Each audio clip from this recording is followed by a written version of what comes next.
c'est parti. Les nouvelles brûlantes.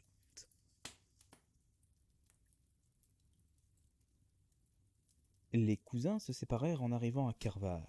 Plongé dans ses pensées, Eragon se rendit chez Brom à pas lents. Il s'arrêta devant le seuil et s'apprêtait à toquer à la porte lorsqu'une voix râpeuse retentit dans son dos. « Que me veux-tu, jeune homme ?» Eragon se retourna.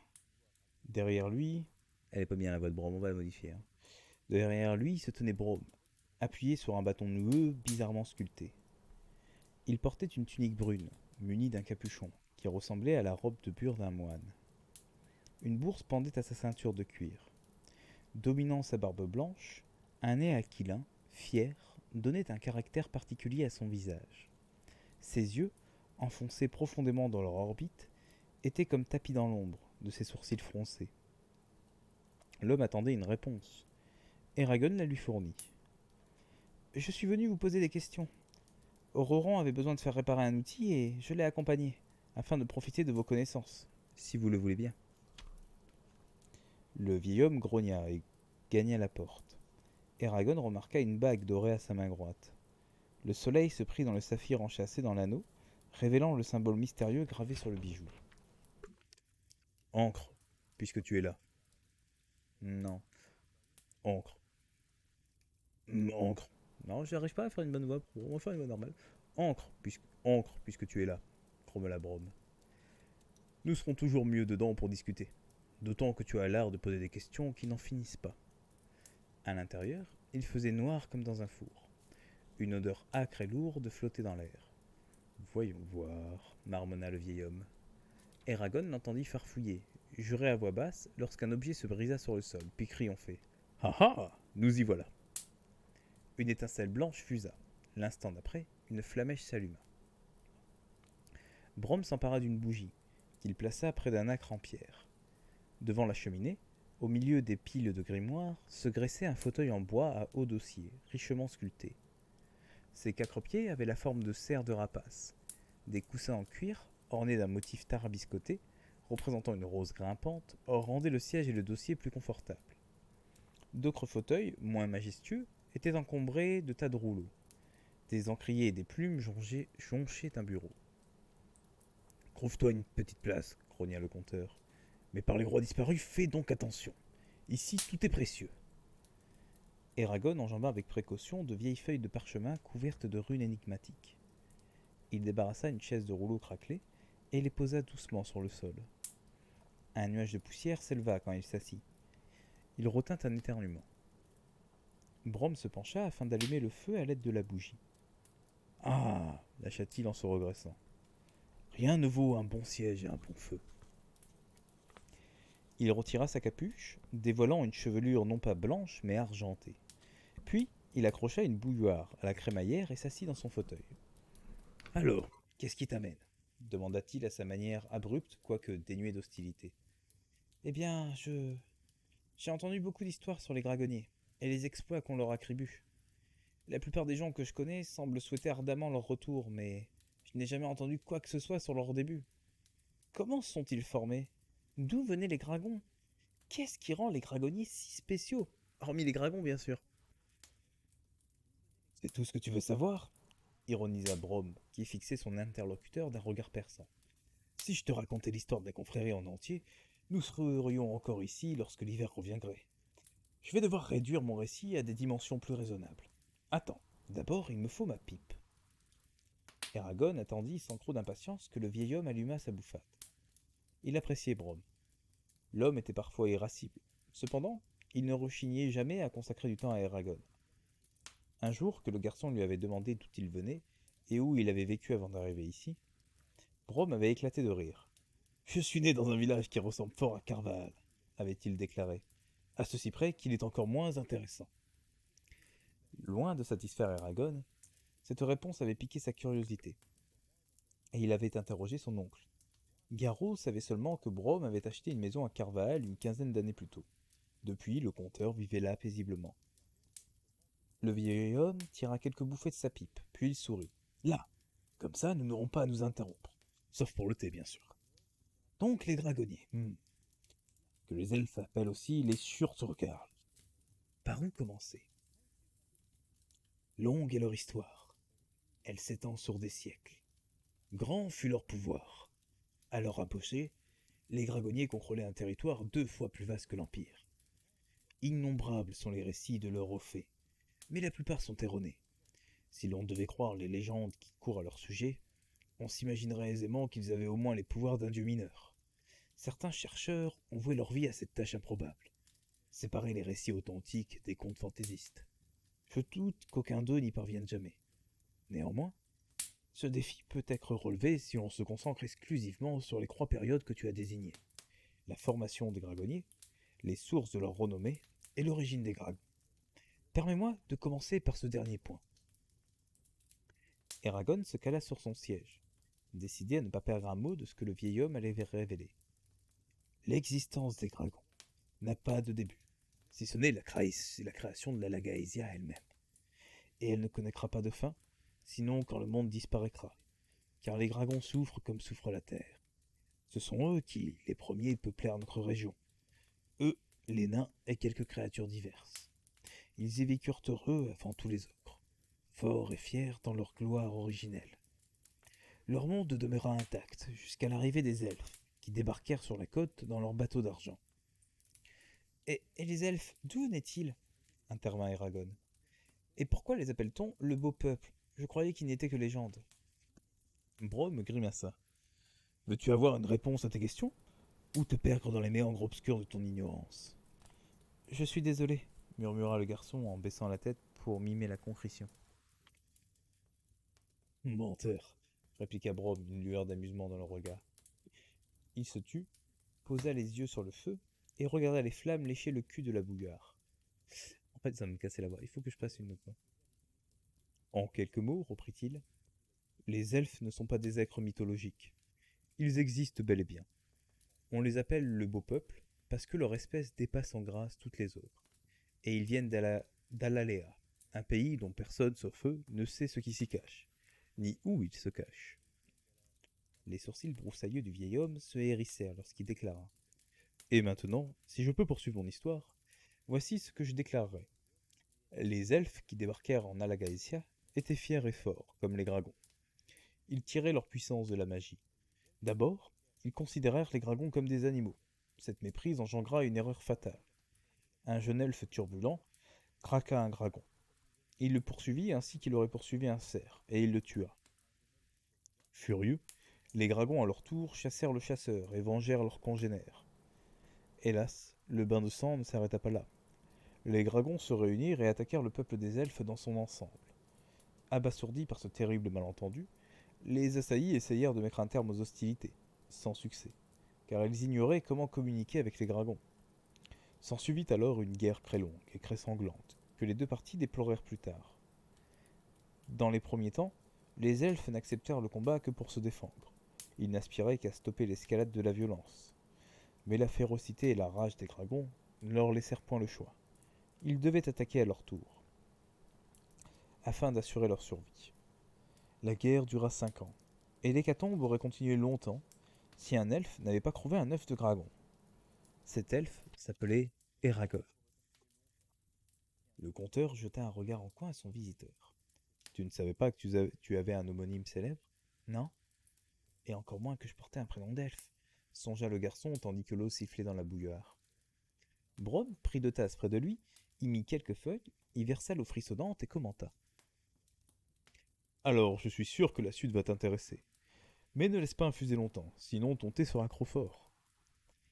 Eragon trempa ses lèvres dans le breuvage et se brûla la langue. Brome tira sur sa bouffarde, posa sa tasse à côté de lui, puis reprit son récit. Nul ne sait pourquoi l'œuf avait été abandonné. Selon les uns, ses parents auraient succombé à une attaque elfique. Selon les autres, les dragons l'avaient laissé à dessein à cet endroit précis. Quoi qu'il en soit, Eragon comprit sur le champ l'intérêt d'élever un dragon. Partant d'avoir un dragon pour ami. Il l'éleva en secret, et l'appela dans la langue d'antan, ainsi que le voulait la coutume, Bindaum. Lorsque Bindaum eut atteint sa taille adulte, Eragon le monta, afin de prouver aux autres dragons qu'il pouvait vivre en bonne intelligence avec les elfes. On conclut des accords de paix. Et pour symboliser cette union des peuples, que nul ne devait jamais briser, il fut décidé d'instituer la confrérie des Gragonniers. Au début, ceci n'était rien de plus qu'un trait d'union entre elfes et dragons. Cependant, au fur et à mesure que les années passaient, leur mérite éclata aux yeux de tous, et leur autorité grandit. Ils finirent par s'établir sur l'île de Vroengard, où ils construisirent une place forte, Doru Areaba. Avant que Galbatorix ne renversât la confrérie, les Gragonniers avaient plus de pouvoir que tous les rois de la Lagaesia réunis. Voilà qui répond, me semble-t-il, à deux de tes trois questions. Oui, grommela Eragon, l'air absent. Il n'arrivait pas à croire à cette extraordinaire coïncidence. À l'instar de l'Eragon de jadis, il avait trouvé un œuf et élevé un dragon en secret. D'un coup, son prénom jusque-là si naturel s'était grappé de mystère. Que veut dire Eragon s'enquit-il. Je l'ignore, reconnut Brom. C'est un très vieux mot. Je doute que sa signification soit restée dans la mémoire des hommes. Peut-être les elfes s'en souviennent-ils, eux, et il faudrait que la fortune te favorise grandement pour que tu en rencontres un. Mais c'est un beau nom, porte-le avec fierté. Rares sont ceux qui ont un prénom aussi honorable. Eragon mit cette question de côté dans un coin de sa tête, et revint sur un point du récit de Brom, ou plutôt sur un point qui manquait dans le récit de Brom. Il y a quelque chose que je ne comprends pas. Où étions-nous quand la confrérie des Gragonniers a été créée? Nous? Qui ça, nous?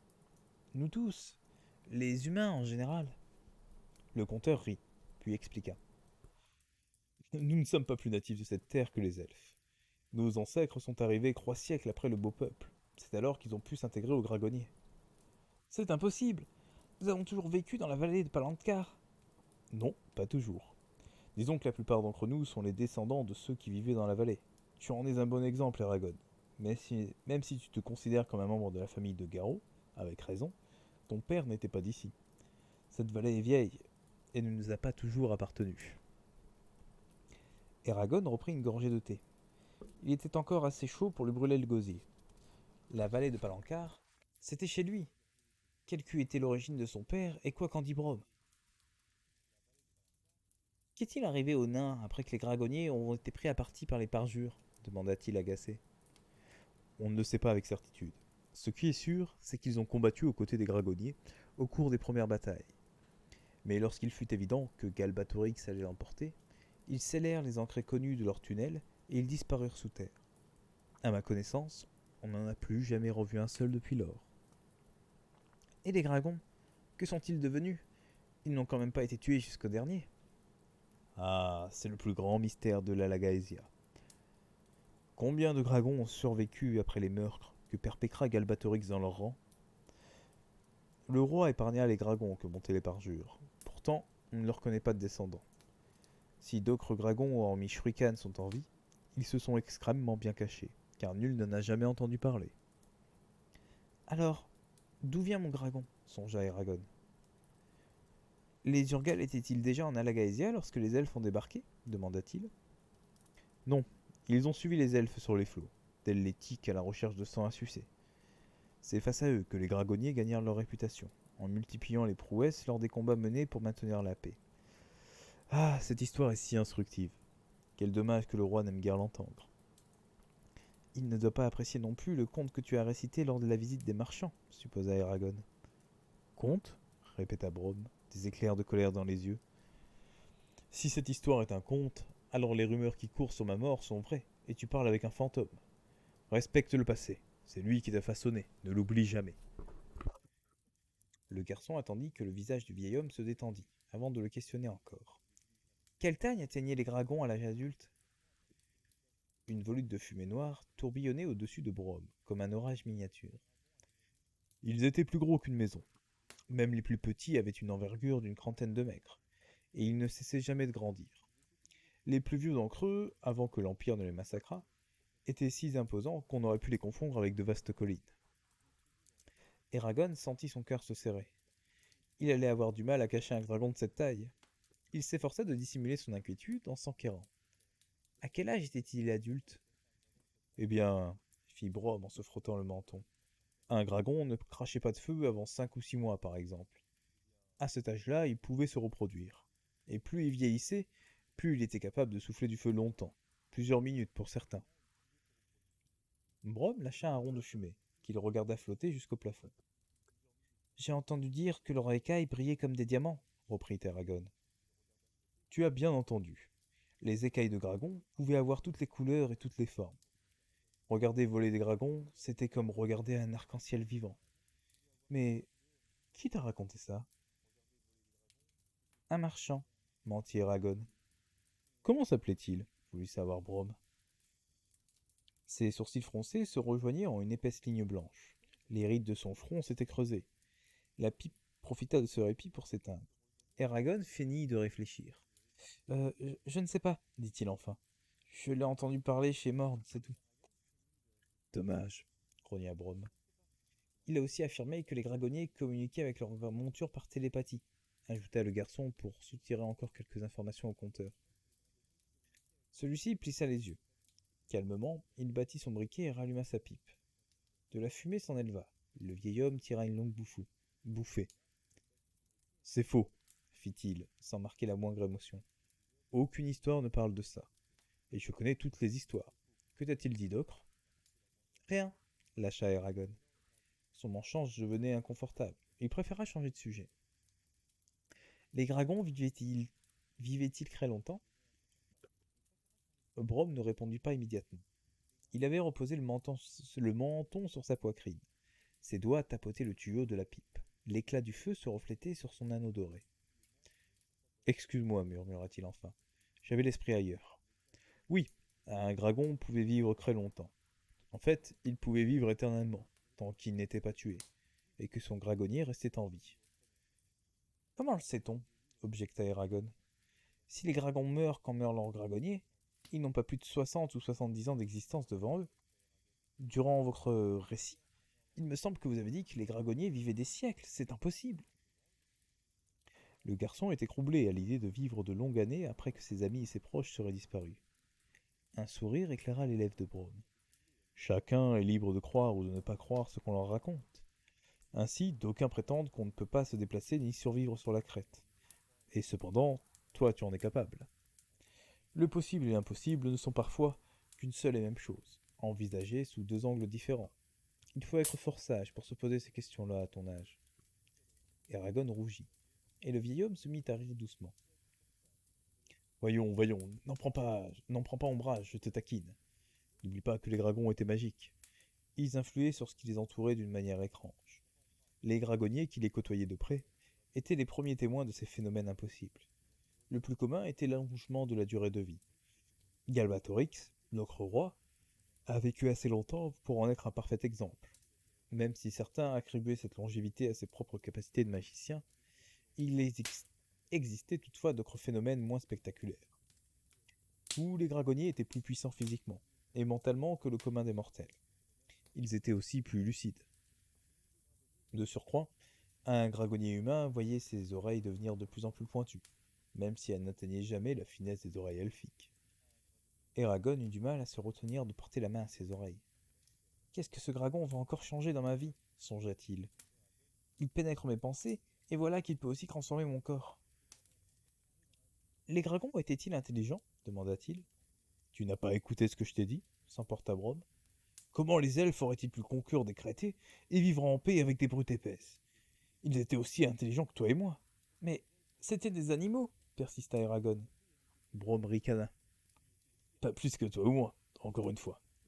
J'ignore pourquoi les gens louent à corps et à cri les exploits des dragonniers et s'obstinent à ignorer le rôle des dragons dans cette affaire. Les prendrait-on juste pour un mode de transport original, permettant de passer promptement d'une ville à l'autre? Erreur! La geste mémorable des dragonniers ne fut possible que grâce aux dragons. Quel homme sensé aurait osé lever son épée contre l'ordre et la justice, sachant qu'un lézard géant qui crache le feu et possède plus de sagesse, et d'intelligence que le plus sage et le plus intelligent des rois, mettrait fin à cette violence dérisoire. Hein?